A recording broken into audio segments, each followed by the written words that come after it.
ஸ்தலாட் என்றுள்ள கர்த்தருடைய வார்த்தை வெளிப்படுத்தல் விசேஷம் 3ஆம் அதிகாரம் 11ஆம் வசனம். இதோ சீக்கிரமாய் வருகிறேன், ஒருவனும் உன் கிரீடத்தை எடுத்துக்கொள்ளாதபடிக்கு உனக்குள்ளதை பற்றி கொண்டிரு.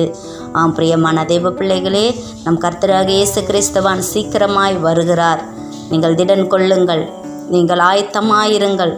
கர்த்தர் உங்களோடே கூட பேசிக்கொண்டு இருக்கிறார். உன் கிரீடத்தை ஒருவரும் எடுத்துக்கொள்ளாதபடி உனக்குள்ளதை நீங்கள் பற்றி கொண்டிருங்கள். வேதம் சொல்லுகிறது, நல்ல போராட்டத்தை நான் போராடினேன், ஓட்டத்தை முடித்தேன், விசுவாசத்தை காத்து கொண்டேன். இது முதல் நீதியின் கிரீடம் எனக்காக வைக்கப்பட்டிருக்கிறது.